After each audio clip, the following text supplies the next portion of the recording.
Rome সম্রাট আব্দুল্লাহ ইবনে Hudhafa এবং তার সঙ্গীদেরকে ভালোভাবে আপ্যায়ন করলো এবং রাজকীয়ভাবে মেহমানদারি করলো। মেহমানদারি করার পর রোম সম্রাট এক পর্যায়ে আব্দুল্লাহ ইবনে হুযাফা রাদিয়াল্লাহু তাআলাকে প্রস্তাব দিল যে আব্দুল্লাহ ইবনে হুযাফা, শুনো, তোমরা তো এখন আমাদের হাতে বন্দী, তুমি এখানে বন্দী অবস্থায় এসেছো, তুমি এবং তোমার সাথী সহ সকলে আমার কাছে বন্দী। তোমাকে একটা প্রস্তাব দেই, দেখো তুমি এটি মানবা কিনা। তো রোম সম্রাট আব্দুল্লাহ ইবনে হুযাফা রাদিয়াল্লাহু তাআলাকে প্রস্তাব দিল যে তুমি এবং তোমার সাথীরা সহ তোমরা ইসলাম ত্যাগ করো, তোমরা ইসলাম ছেড়ে আমাদের খ্রিস্ট ধর্ম গ্রহণ করো। যদি তুমি এই ইসলাম ত্যাগ করে ইসলাম ছেড়ে আমাদের এই খ্রিস্ট ধর্ম গ্রহণ করো, তাহলে আমি এই রোম সাম্রাজ্যের 1/3 তোমার নামে দিয়ে দিব এবং আমার একটি সুন্দরী কন্যা আছে সেটাও তোমার সাথে বিবাহ দিয়ে দিব এবং তোমার বাকি যে সাথীরা আছে তাদেরকেও আমি বিভিন্ন আমার এই রাজ্যের মধ্যে বিভিন্ন বড় বড় পদে নিযুক্ত করে দিব। তো এই প্রস্তাব যখন দিলেন আব্দুল্লাহ ইবনে হুযাফা রাদিয়াল্লাহু তাআলা আনহুকে, তখন আব্দুল্লাহ ইবনে হুযাফা রাদিয়াল্লাহু তাআলা আনহু এতক্ষণ চুপচাপ এই কথাগুলো শুনছিলেন। যখনই ইসলাম ত্যাগ করার জন্য এই প্রস্তাব দিলেন, তখন আব্দুল্লাহ ইবনে হুযাফা রাদিয়াল্লাহু তাআলা আনহু রেগে অগ্নিশর্মা হয়ে গেলেন এবং জোরে দ্ব্যর্থহীন কণ্ঠে ওই রোম সম্রাটকে বলতে লাগলেন, ইয়া কালবার রোম। ওই রোম সম্রাটকে তখন বাদশা বলে সেই সম্বোধন করেন নাই, বরং বলছেন, হে রোমের কুকুর, ইয়া কালবার রোম, হে রোমের কুকুর, তুমি কি ভেবেছো যে মুসলমানরা এই দুনিয়ার সামান্য অর্থের লোভে, এই দুনিয়ার সামান্য ক্ষমতার লোভে, দুনিয়ার সামান্য পদমর্যাদার লোভে তারা ইসলাম বিক্রি করে দিবে? মুসলমানদের কাছে ইসলাম এত সস্তা নয়। মুসলমান তাদের এই ইসলাম, তাদের এই ঈমান নিজের জীবন দিতে প্রস্তুত, কিন্তু তাদের এই ঈমান ইসলাম থেকে সামান্য পরিমাণ বিচ্যুত হতে, সামান্য পরিমাণ পিছপা হতে রাজি না। বলেন ঠিক কিনা?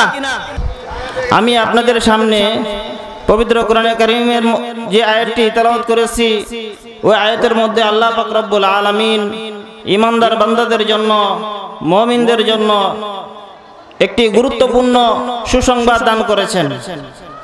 যেই সুসংবাদটি প্রত্যেকটি ঈমানদারের মনের তামান্না, যেই সুসংবাদটি আমরা সকলেই পেতে চাই। তো মুহতারাম হাজিরিন, আমরা এই দুনিয়ার মধ্যে আসছি। দুনিয়ার মধ্যে আসার পরে সর্বপ্রথম আমাদের কাজ হলো আল্লাহর উপর ঈমান আনা। সর্বপ্রথম আমাদের কাজ কি? ঈমান আনা, আল্লাহর উপর ঈমান আনা। এক আল্লাহর উপর ঈমান এনে ওই আল্লাহর ইবাদত করা, ওই আল্লাহর রুবুবিয়তের স্বীকৃতি দেওয়া। যদি আমি দুনিয়ার মধ্যে ঈমান এনে ওই আল্লাহ পাক রব্বুল আলামিনের একত্ববাদ স্বীকার করে, আল্লাহ পাক রব্বুল আলামিনকে রব বলে স্বীকার করে আমি দুনিয়া থেকে যাইতে পারি, তাহলে দুনিয়া এবং আখিরাত উভয় আমার জন্য সফল, উভয় আমার জন্য কামিয়াবি। দুনিয়া আখিরাতে আমি সফলতা অর্জন করতে পারবো। তো মুহতারাম হাজিরিন, আমি আপনাদের সামনে যে আয়াতটি তেলাওয়াত করেছি, আয়াতের মধ্যে আল্লাহ পাক রব্বুল আলামিন এই কথাই বলতেছেন, ইন্নাল্লাযীনা ক্বালু রাব্বুনাল্লাহু সুম্মা ইসতাকামু তাতানাজ্জালু আলাইহিমুল মালায়েকা। এই আয়াতের মধ্যে আল্লাহ পাক রব্বুল আলামিন বলেন, যেই সমস্ত বান্দারা দুনিয়ার মধ্যে আমি আল্লাহ পাক রব্বুল আলামিনের উপর ঈমান আনবে, আমি আল্লাহ পাক রব্বুল আলামিনের একত্ববাদের স্বীকৃতি দিবে, আমি আল্লাহ পাক রব্বুল আলামিনের ইবাদত করবে, আমি আল্লাহ পাক রব্বুল আলামিনের রুবুবিয়তের স্বীকৃতি দিবে, আমি আল্লাহ পাক রব্বুল আলামিনের রুবুবিয়তের স্বীকৃতি দিয়ে আমি আল্লাহ পাক রব্বুল আলামিনের ওই রুবুবিয়তের উপর, ওই একত্ববাদের উপর সে অটল অবিচল থাকবে। সে এই অটল অবিচল থেকে দুনিয়া থেকে সে মৃত্যুবরণ করবে। আমি আল্লাহ পাক রব্বুল আলামিনের পক্ষ থেকে তার জন্য অত্যন্ত গুরুত্বপূর্ণ দুইটি সুসংবাদ রয়েছে। মুহতারাম হাজিরিন, বলছে ইন্নাল্লাযীনা ক্বালু রাব্বুনাল্লাহ, যেই সমস্ত বান্দারা দুনিয়ার মধ্যে এসে বলবে আমাদের রব কে? আল্লাহ। ইন্নাল্লাযীনা ক্বালু রাব্বুনাল্লাহ, যারা বলবে যে আমাদের রব আল্লাহ, আল্লাহ ব্যতীত আমাদের আর কোনো রব নেই, আমাদের আল্লাহ ব্যতীত আর কোনো আমাদের প্রভু নেই, আমরা আল্লাহ ব্যতীত আর কারো ইবাদত করব না, এই কথা যেই ব্যক্তি বলবে, আমরা এই কথা বলি না? আমাদের রব কে? আমাদের মালিক কে? আমাদের সৃষ্টিকর্তা কে? আমরা কার ইবাদত করি? বলেন সবাই, আমরা কার ইবাদত করি? আল্লাহর ইবাদত করি। আমরা আল্লাহ ব্যতীত আর কারো ইবাদত করি? আমরা আল্লাহকে রব বলে স্বীকৃতি দেই, আমরা ওই আল্লাহর একত্ববাদের স্বীকৃতি দেই। তো এই কথাই বলতেছে, যে ব্যক্তি দুনিয়ার মধ্যে এসে আমি আল্লাহ পাক রব্বুল আলামিনকে রব বলে স্বীকৃতি দিবে, ওই রবের উপর অবিচল থাকবে, সে যদি এই বান্দা যদি আমি আল্লাহ পাক রব্বুল আলামিনের উপর ঈমান এনে আমি আল্লাহ পাক রব্বুল আলামিনের রবিয়তের স্বীকৃতি দিয়ে সে ওই ঈমানের উপর দুনিয়া থেকে বিদায় হতে পারে, ঈমানের উপর তার মৃত্যুবরণ হতে পারে। তার মৃত্যুবরণটা যদি ঈমানের উপর হয়, তো আমি আল্লাহ পাক রব্বুল আলামিনের পক্ষ থেকে তার জন্য সুসংবাদ হলো যে ওই বান্দা যখন ঈমানদার হয়ে ঈমানের সাথে মৃত্যুবরণ করবে, আমি আল্লাহ পাক রব্বুল আলামিনের পক্ষ থেকে একদল ফেরেশতা তার কাছে আসবে, এসে তাকে সুসংবাদ দিবে, হে বান্দা তুমি দুনিয়ার মধ্যে আমার উপর ঈমান এনেছিলে, আমার রবিয়তকে স্বীকৃতি দিয়েছিলে, আমাকে রব বলে স্বীকৃতি দিয়েছিলে, তুমি আমাকে ব্যতীত আর কারো ইবাদত করো নাই, আজকে তুমি দুনিয়ার মধ্যে ঈমানের হালতে মৃত্যুবরণ করেছো, আজকে তোমার জন্য সুসংবাদ হলো যে আমরা যে ফেরেশতারা আল্লাহর পক্ষ থেকে এসেছি, তোমার জন্য সুসংবাদ হলো তোমার দুনিয়াতে আর কোনো ভয় নেই, তোমার আখিরাতে আর কোনো ভয় নেই, তোমার কবর জগতে কোনো ভয় নেই, দুনিয়া নিয়ে তোমার আর কোনো পেরেশানি নেই, তোমার আখিরাতের কোনো পেরেশানি নেই, তোমার কবর জগতে আর কোনো পেরেশানি নেই। বলেন সুবহানাল্লাহ। তাহলে যদি কোনো ব্যক্তি মৃত্যুর পরে আর তাকে ফেরেশতারা এসে এই সুসংবাদ দেয় যে তুমি যে আজকে মৃত্যুবরণ করেছ, তোমার এই কবর জগতে আর কোনো পেরেশানি নেই, তোমার কবর জগতে আর কোনো ভয় নেই, তোমার আখিরাতের জগতে কোনো পেরেশানি নেই, তোমার আখিরাতের জগতে তোমার কোনো ভয় নেই, পেরেশানি নেই, এই সুসংবাদ আমরা সকলে চাই না? চাই না? সকলে আমরা চাই না যে আমার পরকালটা কি হোক, নিশ্চিন্তের হোক, যে এই পরকালে আপনি 3.5 হাত মাটির তলে গেলে আপনার সাথে আর কোনো যোগাযোগ ব্যবস্থা থাকে না। সেই জগতে যদি কি মৃত্যুর পরে আমরা এই ধরনের একটা সুসংবাদ পেতে পারি, এর চেয়ে আর বড় কোনো সুসংবাদ আছে? এর চেয়ে আর কোনো বড় সুসংবাদ আছে? এর চেয়ে আর কোনো বড় সুসংবাদ নেই। তো এই সুসংবাদ পাওয়ার জন্য খুবই সহজ। সহজ কি?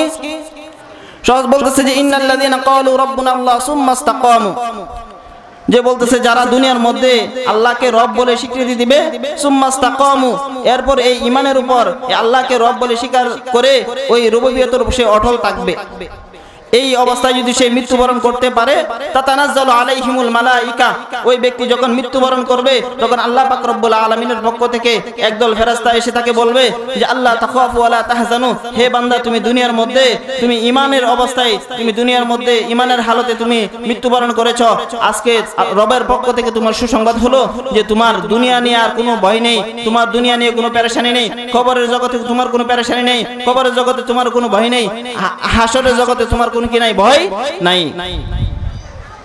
এটা হলো 1 নম্বর সুসংবাদ। এরপরে ফেরেশতারা আরেকটা সুসংবাদ দিবে। আল্লাহ পাক রব্বুল আলামিন বলতেছেন যে কি, তো ফেরেশতারা এসে বলবে ওয়া আবশিরু বিল জান্নাতিল্লাতী কুনতুম তুআদুন, হে ফেরেশতারা এসে বলবে হে আল্লাহর বান্দা, তুমি যে দুনিয়ার মধ্যে আল্লাহর উপর ঈমান এনেছিলে, ওই ঈমানের হালতে তুমি মৃত্যুবরণ করেছো, আজকে তুমি আল্লাহ পাক রব্বুল আলামিনের পক্ষ থেকে সুসংবাদ গ্রহণ করো যে আল্লাহ পাক রব্বুল আলামিন তোমাকে জান্নাতের প্রতিশ্রুতি দিয়েছিল, ওই জান্নাতের তুমি সুসংবাদ গ্রহণ করো। বলো সুবহানাল্লাহ। হাদিসের মধ্যে আছে মান কানা আখিরু কালামিহি লা ইলাহা ইল্লাল্লাহ দাখালাল জান্নাহ, যে ব্যক্তির শেষ কথা হবে লা ইলাহা ইল্লাল্লাহ, ওই ব্যক্তি মৃত্যুবরণ করার সাথে সাথে আল্লাহ পাক রব্বুল আলামিন তাকে জান্নাত দিয়ে দিবেন। বলেন সুবহানাল্লাহ। যে ব্যক্তির শেষ কথা কি হবে লা ইলাহা ইল্লাল্লাহ, ওই ব্যক্তি মৃত্যুবরণ করার সাথে সাথে আল্লাহ পাক রব্বুল আলামিন তাকে জান্নাত দিয়ে দিবে। বলেন সুবহানাল্লাহ। তো ওই সুসংবাদগুলো পাওয়ার জন্য আমাদের একটা কাজ করতে হবে। ওই কাজ কি? ওই আল্লাহর রুবুবিয়তের স্বীকৃতি দিয়ে ওই রুবুবিয়তের উপর অটল থাকতে হবে, ইস্তেকামত থাকতে হবে, ইস্তেকামত থাকতে হবে ঈমানের উপর। ঈমান থেকে বিচ্যুত হওয়া যাবে না। কেমন ইস্তেকামত থাকতে হবে? যেমন ভাবে সাহাবে কেরামগণ ঈমানের উপর অটল ছিলেন, তারা দুনিয়ার মধ্যে যতই বড় ফিতনার সম্মুখীন হতেন না কেন, তারা দুনিয়ার মধ্যে ঈমান ছাড়তেন না কোন হালতেই। তার ঈমান থেকে সামান্য পরিমাণ তারা কিঞ্চিত পরিমাণ তারা ঈমান থেকে পিছপা হটেন নাই। দুনিয়ার মধ্যে যত বড় ফিতনার সম্মুখীন হতেন না কেন, দুনিয়ার মধ্যে যতই কঠিন পরিস্থিতির সম্মুখীন হতেন, তারপরে তারা ঈমান ছাড়তেন না। তারা ঈমানের জন্য নিজের জীবনকে পর্যন্ত উৎসর্গ দিয়েছিলেন। এই জন্য আল্লাহ পাক রব্বুল আলামিন তাদের ব্যাপারে সন্তুষ্টি হয়ে গেছেন এবং তারা আল্লাহ পাক রব্বুল আলামিনের ব্যাপারে সন্তুষ্টি ছিলেন। তো আমি একটা ঘটনা বলি যে সাহাবায়ে কেরামদের যে তারা ঈমানের জন্য তারা কতটুকু ত্যাগ তিতিক্ষা দিয়েছিলেন, তারা ঈমানের জন্য কতটুকু ত্যাগ দিয়েছিলেন। সাহাবায়ে কেরামদের একটি ঘটনা আমি বলি আপনাদের সামনে। আল্লাহর নবীর সাহাবী আব্দুল্লাহ ইবনে হুযাফা রাদিয়াল্লাহু তাআলা আনহুর একটি ঘটনা, যে আব্দুল্লাহ ইবনে হুযাফা রাদিয়াল্লাহু তাআলা আনহু একবার আব্দুল্লাহ ইবনে হুযাফা রাদিয়াল্লাহু তাআলা আনহু এবং আরো কিছু সাহাবী রোম সাম্রাজ্যের সাথে যুদ্ধ করতে গেছিল। তো ইতিমধ্যে এই যুদ্ধে এক পর্যায়ে তারা রোম সৈন্যদের হাতে গ্রেফতার হয়ে যায়। তো রোম সৈন্যরা আব্দুল্লাহ ইবনে হুযাফা সহ তার সঙ্গী সাথীদেরকে গ্রেফতার করে রোম সম্রাটের কাছে নিয়ে যায়। এরপরে রোম সম্রাটের সৈন্যরা বলল যে মহামান্য বাদশা, আমরা যে মুসলমানদেরকে বন্দী করে এনেছি তাদের অবস্থা হলো এই যে তারা যে ধর্ম গ্রহণ করেছে, যে ব্যক্তি এই ইসলাম ধর্ম গ্রহণ করে তারা নিজের জীবনের বিনিময়েও তারা ইসলাম ত্যাগ করে না, তারা এই ইসলামের জন্য জীবন দিতে রাজি, তারা এই ইসলাম ত্যাগ করে না, তারা ঈমান থেকে বিচ্যুত হয় না।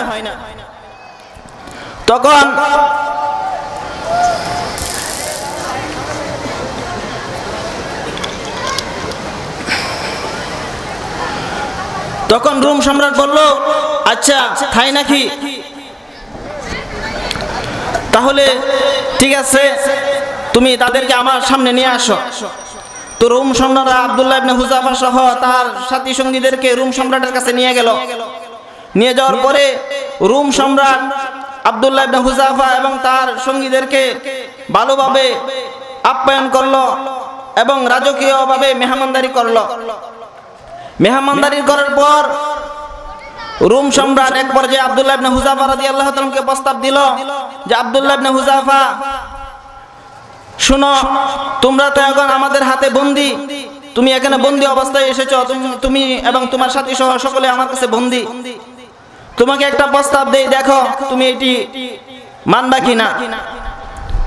তো রোম সম্রাট আব্দুল্লাহ ইবনে হুযাফা রাদিয়াল্লাহু তাআলাকে প্রস্তাব দিল যে তুমি এবং তোমার সাথীরা সহ তোমরা ইসলাম ত্যাগ করো, তোমরা ইসলাম ছেড়ে আমাদের খ্রিস্ট ধর্ম গ্রহণ করো।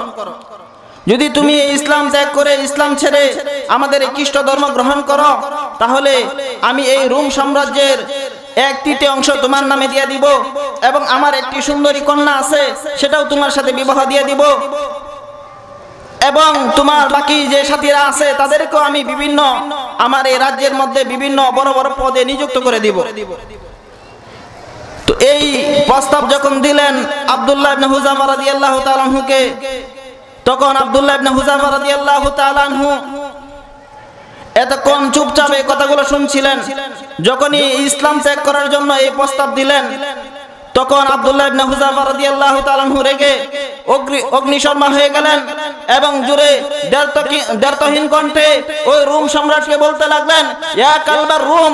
ওই রোম সম্রাটকে তখন বাদশা বলে সেই সম্বোধন করেন নাই, বরং বলছেন, হে রোমের কুকুর, ইয়া কালবার রোম, হে রোমের কুকুর, তুমি কি ভেবেছো যে মুসলমানরা এই দুনিয়ার সামান্য অর্থের লোভে, এই দুনিয়ার সামান্য ক্ষমতার লোভে, দুনিয়ার সামান্য পদমর্যাদার লোভে তারা ইসলাম বিক্রি করে দিবে? মুসলমানদের কাছে ইসলাম এত সস্তা নয়।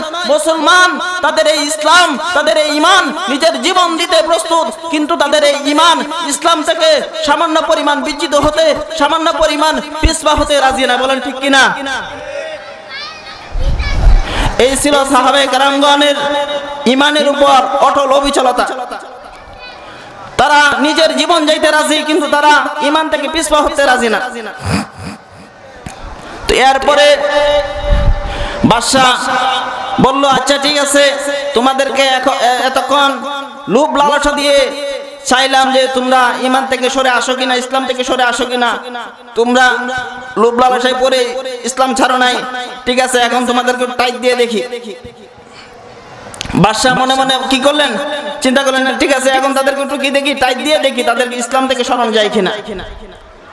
তো এরপরে রোম সম্রাট বলল ঠিক আছে আব্দুল্লাহ ইবনে হুযাফা এবং তার সমস্ত সাথীদেরকে তোমরা জেলখানার মধ্যে আবদ্ধ করে ফেলো, তাদেরকে বন্দী করে ফেলো এবং তাদের খানা পিনা বন্ধ করে দিবে, দেখি তারা কতক্ষণ এই ঈমান নিয়ে থাকতে পারে, তাদের ঈমানের তেজ কতটুকু দেখি।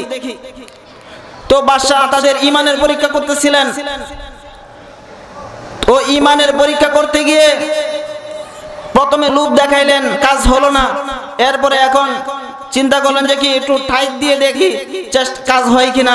তো টাইট দেওয়ার জন্য তার সাথী আব্দুল্লাহ ইবনে হুযাফা এবং আব্দুল্লাহ ইবনে হুযাফার সমস্ত সাথীদেরকে জেলখানার মধ্যে আবদ্ধ করলেন, তাদের খানা পিনা বন্ধ করে দিলেন এবং বাদশা বললেন যে তাদের খানা পিনা ওই সময় দিবে যখন দেখবে যে খানা না খেলে এখন মারা যাবে, ওই সময় তাদেরকে খাবার দিবে। আর খাবারটা কি দিবে ওই সময় তাদের খাবার দিবে যে খাবারটা ইসলাম ধর্মে হারাম, ওই খাবারগুলো তাদেরকে দিবে।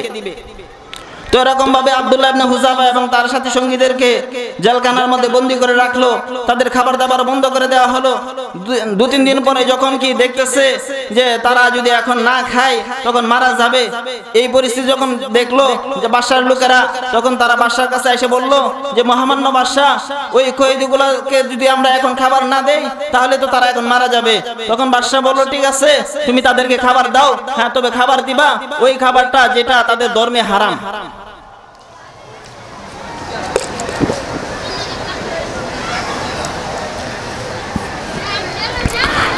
তাদেরকে ওই খাবার দিবে যেটা তাদের ধর্মে হারাম। তো মুসলমানদের ধর্মে মদ হারাম, মদ কি, মদ খাওয়া কি জায়েজ? মদ খাওয়া হারাম এবং শুকরের গোশত খাওয়া হারাম। তো তাদেরকে মদ এবং শুকরের গোশত দেওয়া হলো। তো আব্দুল্লাহ ইবনে হুযাফা রাদিয়াল্লাহু তাআলা আনহু এবং তার সাথী সঙ্গীদের সামনে যখন মদ এবং শুকরের গোশত নিয়ে দেওয়া হলো, তখন তারা চিন্তা করলো যে এখন তো আমাদের জান যায় অবস্থায়, এখন যদি আমরা এই খাবার না গ্রহণ করি তাহলে আমরা মৃত্যুবরণ করব, আর যদি এই খাবার খাই তাহলে এই খাবার তো আমাদের জন্য জায়েজ নাই। কিন্তু এখন যদি এই খাবার খেয়ে আবার জান বাঁচিয়ে ফেলি তাহলে বাদশা রোম সম্রাট সে বলবে যে দেখছি মুসলমানদের কাছে তাদের ধর্মের মর্যাদা, তাদের ধর্মের মর্তবা কতটুকু আছে। তো বাদশার কাছে আমরা ছোট হয়ে যাব, তাদের কাছে আমাদের ইসলাম ধর্ম ছোট হয়ে যাবে, আমাদের ইসলাম ধর্মের একটা বিধান ছোট হয়ে যাবে। তো এই জন্য আব্দুল্লাহ ইবনে হুযাফা রাদিয়াল্লাহু তাআলা চিন্তা করলেন ঠিক আছে শরীয়তের মাসলা অনুযায়ী যদি কোনো হালাল খাবার না থাকে তাহলে হারাম খাবার খেয়ে জান বাঁচানো জায়েজ আছে, এটা শরীয়তের একটি মাসলা। এটা যেমন একটা মাসলা, কিন্তু শরীয়তের আরেকটি মাসলা আছে। কি মাসলা? যদি কোনো ব্যক্তি এরকম ভাবে ক্ষুধার জ্বালায় এমন অবস্থায় পতিত হয় যে সে ক্ষুধায় মৃত্যুসজ্জায় হয়ে গেছে, সে এখন তার সামনে হারাম খাবার রয়েছে, ওই হারাম খাবার ব্যতীত তার সামনে কোনো হালাল খাবার নেই, এখন সে যদি চায় ওই হারাম খাবারকে তার জীবন বাঁচাইতে পারবে, কিন্তু সে যদি ওই হারাম খাবার না খেয়ে সে আল্লাহর জন্য তার নিজের জীবন দিয়ে দেয়, তাহলে তার এই জীবন, তার এই মৃত্যু, তার এই জীবন দেওয়াটা, তার এই মৃত্যুটা হবে আফজালু শাহাদা, শাহাদাতের মৃত্যু এটা হবে। বলেন সুবহানাল্লাহ। তো আব্দুল্লাহ ইবনে হুযাফা রাদিয়াল্লাহু তাআলা আনহু এই খাবার গ্রহণ করেন নাই, তিনি এই খাবার লাত্তি মেরে ফেলে দিলেন।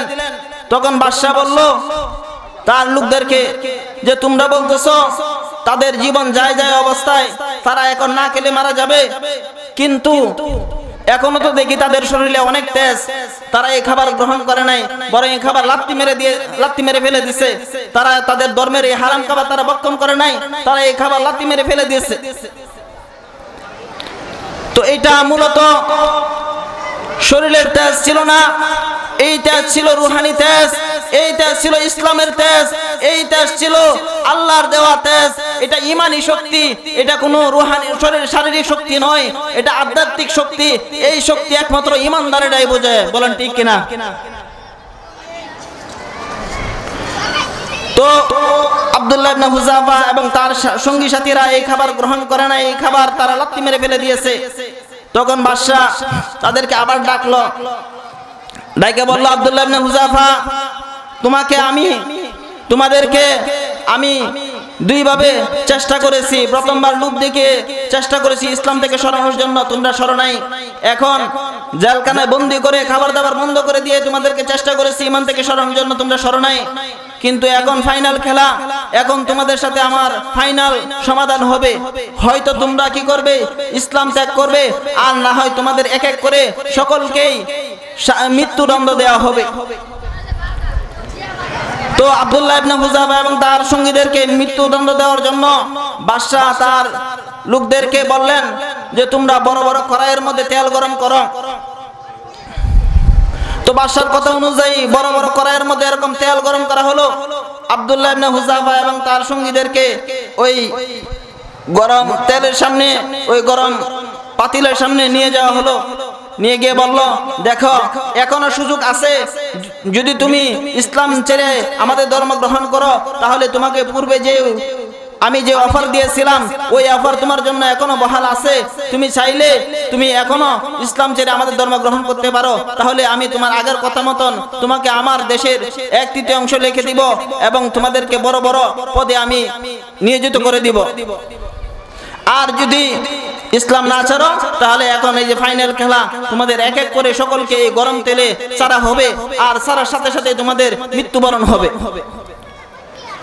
তো আব্দুল্লাহ ইবনে হুযাফা রাদিয়াল্লাহু তাআলাকে ভয় দেখানোর জন্য আব্দুল্লাহ ইবনে হুযাফার সঙ্গীদের থেকে একজন সঙ্গীকে নিয়ে ওই গরম তেলে ছাড়া হলো তাদের সামনেই।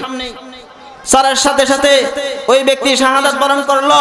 তার শরীর এরকম ভাবে ভাজা হয়ে গেল, শরীরের গোশত হাড় থেকে আলাদা হয়ে গেল, তার শরীর এরকম ভাজা ভাজা হয়ে গেল এবং সাথে সাথে শাহাদাত বরণ করলো। বলেন সুবহানাল্লাহ।